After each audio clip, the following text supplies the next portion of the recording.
এই খারাও, বাড়ির মধ্যে তো একদম হনহন করে ঢুকে পড়তাছে। 1 লাখ টাকা আনার কথা ছিল, আনছ? না আম্মা, এই তোর কত বড় সাহস, তুই টাকা ছাড়া আমার বাড়িতে ঢুকতেছ কেন? আপনার পোলা টাকারে বিয়ে করে নাই, আমারে বিয়ে করছে। আর এটা আমার স্বামীর বাড়ি, এই বাড়িতে ঢোকার অধিকার আমার আছে। তোরে মাত্র 1 লাখ টাকা আনতে কইছি তোর ভার কাছ থেকে, তুই সেই টাকাটা নিয়ে আসতে পারছ নাই। তুই ঢ্যাং ঢ্যাং ঢ্যাং ঢ্যাং করতে করতে আমার বাড়িতে আইছস, আমার লগে সংসার করতে। যৌতুক দেওয়া আর নেওয়া দুইটাই সমান অপরাধ। তোরে এখন নেল হতালি তালাক দেবো। 1 লাখ তোর স্ক্যাম জানি মেরে ফেলাম তোর স্ক্যাম তুমি মারা মেরে ফেললে কি তুমি বাচ্চা যাবা? হ্যাঁ, তোমার ছেলে তো, তুমিও ফাঁসিতে যাবা, তুমিও বাঁচবা না। ও আপনি মনে জানেন না, ডাক্তার আমার কয়ে দিচ্ছে আমি এমনিতেও বেশি দিন বাঁচুন না। ওইলে যখন যাবো আপনার পোলারে মাইরা ফাঁসি দিতে আমার কোনো সমস্যা নাই।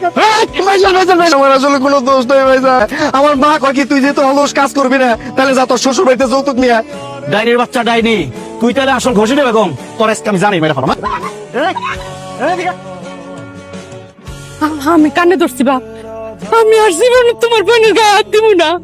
আমার এবারের মতো মাফ করে দাও। কি পৌঁছে গেছস? কই নামছস? দে দে কপিল রে দে। আপনারা টাকা দিবেন, 15 দিনের মধ্যে আপনারা ভিসা হাতে পেয়ে যাবেন। 15 দিন কেন, 15 জন্মে ও আপনাকে বিদেশ নিয়ে যেতে পারবো না। কারণ ও একটা বাটপার, একটা সিটার, একটা টাউট সত্তা। এগুলা কি কইতেছস তুই? তুই যেটা সেটাই কইতেছি। এই শুনেন ভাই, আপনারা ভুলে হয়ে বাটপার কাছে টাকা জমা দিবেন না। পুরো টাকা কিন্তু মাইরা দিব। আমি 7-8 মাস আগে বিদেশ যাওয়ার জন্য 3 লাখ টাকা তারে দিছি, সে আমার পুরো টাকাটাই মাইরা দিছে। সত্তর একদম ফালতু কথা কবি না ভাই। আপনারা বিশ্বাস করেন আমি তার কাছ থেকে কোনো টাকা পয়সা নেই, সেটা মিথ্যা কথা বলছি, সেটা মৃত্যু। আমি মিথ্যাবাদী। তোর এত বড় সাহস, তুই আমার গায়ে হাত দিলি? এই সাহসে কি দেখছো? তোর স্ক্যাম জানি পারলাম। আরে বাচ্চা তোর জানি পারলাম একটা স্ক্যাম। তাহলে ক, তুই একটা বাটপার, তুই একটা সিটার, তুই বাটপারি করে মানুষের টাকা মাইরা খাস। ভাই আমি একটা সিটার, আমি একটা বাটপার, আমি একটা দালাল। আমি মানুষের কাছ থেকে টাকা নিয়ে বিদেশ পাঠানোর কথা কইয়া মাইরা খাই। এবার ক, তুই আমার কাছ থেকে 3 লাখ টাকা নিছিস? নিছি টাকা নিছি।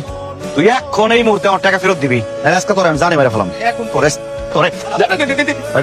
3 লাখ তুই তোর 3 লাখ টাকা বুঝে পেয়েছস?